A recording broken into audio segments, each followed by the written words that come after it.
যদি একটু ধান লাগান, যদি মরিচ লাগায় বাড়িতে বসে থাকেন, ওই মরিচ হবে না, ধানও ভালো হবে। রাষ্ট্র ভবনে সবচেয়ে বেশি ধানের শীষের ভোট দিয়ে আমরা সংসদে যাবো। এখন থেকে 2-4 মানুষ আপনাকে সবচেয়ে বেশি ভোট দিয়েছে। আপনাদের পরিশ্রম আগামী 5 বছর সহ সারা জীবন হয়তো এই এলাকার মানুষের জন্য ভাগ্যের পরিবর্তন হবে। আপনার পরিশ্রম আজকে যে গার্মেন্ট শিল্প এটাও শুরু করে দিয়েছেন শহীদ প্রেসিডেন্ট জিয়াউর রহমান। অর্থাৎ হয়তো ইনশাআল্লাহ আমরা একটা উন্নত রাষ্ট্রে পরিণত হব। আগে কি হতো, ছোটখাটো ব্যাপার এগুলো কি ওই মামলা মোকদ্দমা হয়তো গ্রামের মানুষের এটা ঠিক করে দিত, তাই না? আজকে এই জিনিসটা আমলে গেছে ভাই। খুব ছোট্ট একটা ঘটনা ঘটলে একজন গ্রামে একটা টোকায় আছে, পুলিশ তার সঙ্গে লিঙ্ক আছে, বলে দিল, পুলিশ এসে ঝামেলা করতো। গ্রামের আমাদের মাতব্বর প্রধান যারা গ্রামে বিচার আচার করে গ্রামকে নিয়ন্ত্রণ করতো, এটা কিন্তু ধ্বংস হয়ে গেছে। গ্রামের মধ্যে এবং মাতব্বর প্রধান আর আছে, এটা সারা জীবন ছিল না। তাতে কি গ্রাম ভালো আছে না, তার গ্রাম খারাপ হয়েছে? আমরা আবার ওই জায়গায় ফিরে যেতে চাই।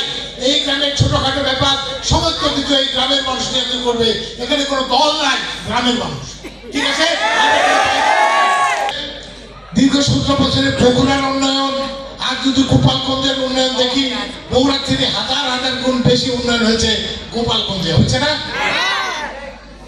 তার মানে কি আজকে যদি আমরা বিএনপি অর্থাৎ দেশের খালেদা জিয়াকে ক্ষমতায় না নিয়ে আসতে পারি, তাহলে আমরা কিন্তু হতভাগ্যা। কারণ আমাদের যে রাস্তাটার দিকে একটু তাকায় দেখে রাস্তাটার কি অবস্থা। এটা যদি বিএনপি আজকে ক্ষমতায় থাকতো তাহলে 3 দিন এই রাস্তায় আমরা একটা দিতাম। কিন্তু এখনো হচ্ছে না, এখনো ওই জায়গায় নাই। এখনো প্রশাসনের বিভিন্ন জায়গায় বিভিন্ন ভাবে আওয়ামী লীগের লোকজনই বসে আছে। এখনো কিন্তু ওই জায়গায় আমরা যাইতে পারিনি ভাই। কিন্তু আগামী দিনে হয়তো আরো 2 মাস কষ্ট হবে। কিন্তু আমি আপনাদের কথা দিলাম, ওই রাস্তা খালি না, শিয়ালসোলের কোন রাস্তা কখনোই আমাদের মানুষের চলাচলে যে অনুভূতিকে এটা হতে পারবে না।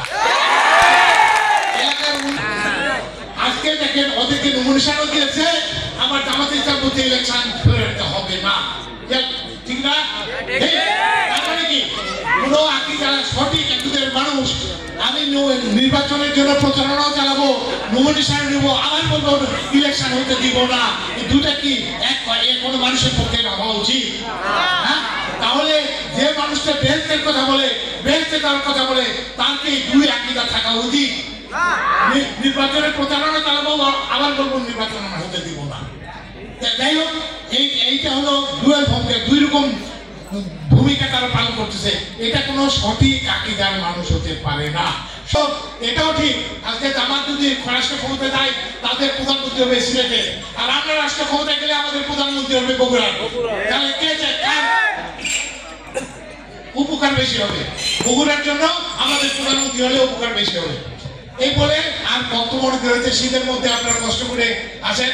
সবাইকে আমি থানা বিএনপির পক্ষ থেকে ধন্যবাদ কৃতজ্ঞতা জানিয়ে আজকে বিদায় নিতে চাই।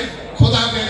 শহীদ জামাল হোক, দেশ এবং খালেদা জিয়া জিন্দাবাদ, তার অহংকার তারেক রহমান জিন্দাবাদ, সদ্য এলাকাবাসী জিন্দাবাদ। আসসালামু আলাইকুম।